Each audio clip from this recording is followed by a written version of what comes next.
analog photography is extremely simple. You basically need three elements. You need a way to collect light. You know, it can be a lens, or it can be a pinhole, tiny hole, a device that collects the light and beams it on a light-sensitive surface. So you need light-sensitive surface that can store the light collected by your lens or a pinhole. And then you need somehow a box between these two. You need a light-tight, basically black box that prevents any additional light entering to your film or light-sensitive surface. So you collect the light, you steer the light, and you store the light. That's all you need. And that makes it really interesting to try different things. And I tried all kind of things. Like I created a camera out of a ukulele. I mean, ukulele is a light-tight box if you cover the sound hole. And I took photographs directly on a photo paper, not on film. I mean, photo paper is light-sensitive material, so you can do all kind of tricks, and at least for me, I sometimes visualize a trick in my mind and then I go and try to implement it. Some people say that, hey, that's clever, you know, how did you come up with that idea? But, you know, this is a simple play field. But I've shown you some of my successful experiments, but a lot of those experiments go miserably bad and nothing good comes out of those. So let me show you a few of my experiments with basic analog photography that, you know, the results are less than admirable, and I probably won't do them again. So let's start with my Mamiya. This is a really clever camera. It's a little bit too clever for me. And, you know, a few months ago, I wanted to shoot some 35mm film with this. You know, this is a medium format camera, but, you know, I made a video about how you shoot on 35mm film. But in that case, I have just recently purchased, you know, these kind of cartridges, these kind of little containers within where you can put 35mm film, and then you can put it inside of the camera and take pictures. And I've successfully used this in other cameras. But see, Mamiya is very clever. What Mamiya has here is that it has a mechanism here in the take-up spool that measures how thick the film roll is. As you take your pictures, you know, more and more film accumulates up here on the top, and the film roll gets thicker and thicker, and my Mamiya senses that and makes sure that as the film roll gets thicker, I don't need to rotate this as much, because, you know, as it's thicker, you know, it gets more film advanced with one rotation. Clever, but too clever for me. Now, this is already thick from the get-go, but I didn't think about that, so I put it in and used it, so my Mamiya immediately sensed that now my film roll is almost full, and it minimized the space between the frames, and pretty much all the frames were on top of each others, and instead of getting nice pictures with sprockets and all that, this is what I got.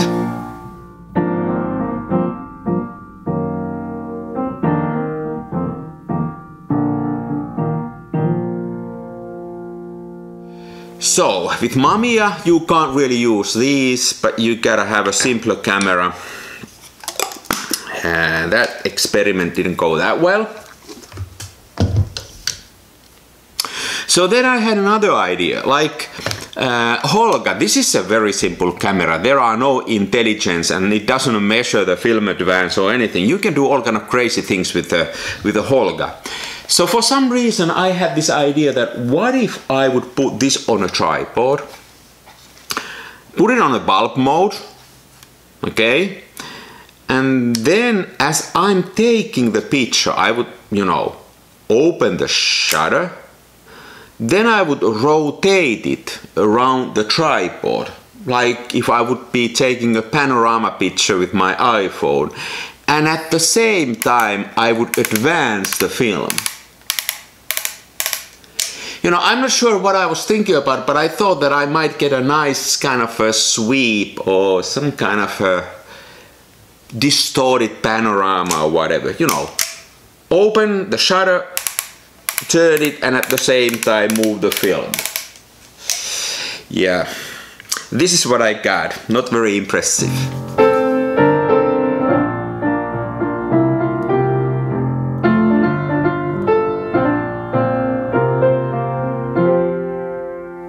You know, and sometimes then it's not me that's making the error or mistake, it's the manufacturer of a camera or photo equipment or material. There was this batch of Kodak films back in the days, like maybe 2-3 years ago. Kodak T-Max 400, if I'm not mistaken. And for some reason the packing paper of that batch of Kodak film was sort of broken or you know, so whenever you took a picture you could see the numbering on your film. I don't know how that happened, but it ruined quite a bit of my pictures because, you know, it wasn't immediately visible, but if you study your pictures more carefully you can see the numbering.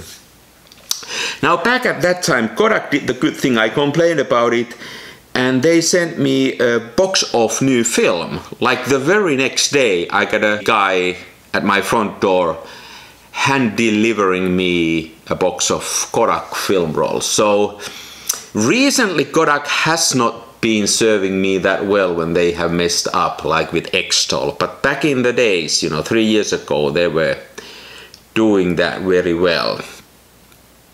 Talking about Kodak films, like I've shot a lot of old expired films. That's one thing that I want to do. It's a very nice thing to do and sometimes you get excellent results. There was this batch of Agua film that I bought a few years ago. I first bought 2 rolls of film and I really liked the results. And then I bought an entire batch, like maybe 10 rolls from this seller.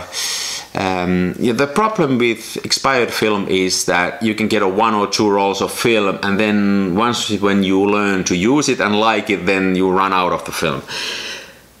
There is another problem too. If you buy expired film, don't buy fast film. Like I know that you shouldn't buy fast expired film because fast film expires badly. But I still do. So I very recently bought this Kodak Color 400 film. Has expired July 1979. Wow, that's fairly old. And I shot a roll of this film and this is what it looked like.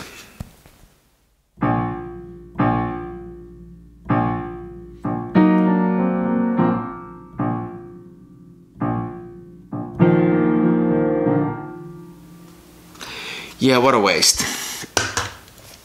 So then, I shoot a lot with the pinhole camera. I like pinhole cameras. These are extremely simple and I like the results that I'm getting. Now, some time ago, I don't know why I got an idea that what if you combine a pinhole camera and a regular camera lens and you try to take a picture so that you open the pinhole and then you have a lens on in front of the pinhole too. Now, I should have thought about this a little bit longer because what do you get when you have a pinhole and then you put a lens on top of it? Now you take a picture of a pinhole like this. Yeah, that didn't make a lot of sense. You know, and then I take a lot of pictures with sheet film. I have sheet film cameras like 4x5 cameras and I use this pinhole camera also uses 4x5 sheet film. Now sheet film, you use it within these containers, these film holders. And the common way of using these is that you go to a dark room and you put the film in. And then there's a dark slide. And when you load the film, you put the film, the dark slide, so that this white is facing towards you. So when you put it then into your camera, Now this is white, you know that it is an unexposed film. Then you take the picture, you take the dark slide out, and you take the picture. And then when you have taken the picture and you put the dark slide back in, you put it the black facing out. So now I would know that this side has already been exposed, but this side is unexposed. Exposed, unexposed. Sounds simple, but I always keep on forgetting that. Like I'm so excited that I just took a picture that I don't pay attention to which way I put this back in. And then the minute I take the camera out and I'm like, oh, but it's too late. I don't know which side of the, of the holder was exposed and which side was not. So what do? There are two strategies. I can either forget about this film sheet and just put it aside and then go and develop it, and the worst outcome is that I got an empty film. But I don't like empty, so if I'm confused, I take another picture and I get, double exposures that don't make any sense. Like this one.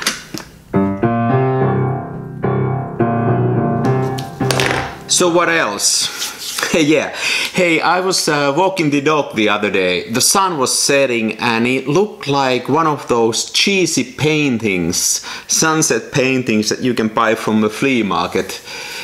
And that made me thinking, like, could I somehow get a paintingly look? Like somebody had painted my picture with a brush on my photograph. And I thought about that, and then I came up with the idea that, okay, I go to a dark room and I print a picture. And I expose the picture, and then instead of dipping it into a developer that I would usually do, I take a paintbrush and paint the developer liquid on top of this exposed paper. And I thought that I might get a nice sort of a paintingly look just by painting the liquid, but it just looked miserable. Like, look at this. This is like the first trial. Now this is the second one. It's just this looks like ugly and dirty. This is like somebody obviously didn't develop it enough. This looked like my dog puked on it. This just looks simply dirty. It didn't go the way I anticipated at all. So I thought that maybe this old Saab as a picture, maybe this is not the ideal painting picture. So I took the next one on the roll, and it happened to be a picture of a reel-to-reel player. I took a little bit more liquid and tried to paint it with more liquid on a paper, and it just accumulated to this. I don't know what this is. This is like shooting a reel-to-reel tape recorder through prison bars. I don't know. More liquid, it just got worse. And then I thought I'll give up. I mean, this is clearly not the way to do this. Like nothing good comes out of this mess. But and it took me a while. So then I still wanted to try one more time. And I had this crazy idea. So I dipped my entire hand into the developer liquid. Just put my hand into the developer tank so that it was soaking wet from the developer. And then I took an exposed empty sheet of paper and put my hand on a paper and pressed it really hard on the paper for like 2-3 minutes. Try not to move my hand at all. Now it's all wet from the developer. Then I put this paper into a stop path and then to the fixer. And this is what I got. Look at this. This is awesome. It's like my hand, and then there is this reel-to-reel player, and it's awesome. But then as I had done this, my hand really turned red and it really irritated the skin on my hand, and I took the bottle, the developer bottle, and read the little text on it under the little triangle, and it said that if you expose your eyes to this liquid, immediately, you know, wash it with plenty of water and go and see a doctor. And if you get irritated skin with the long exposure of skin contact, you know, go and contact your doctor. So if anybody is doctor there right now, I've now contacted you. So yeah, this is not really probably healthy, but it sure looks nice. Hey, so with all my experiments, you know, I have some successes, but these went all miserably wrong, with the exception of this last one, through a physical pain. So what's the success failure rate? There was this famous Finnish ski jumper back in the days, Matti Nykänen. He always said that it's like 60-50.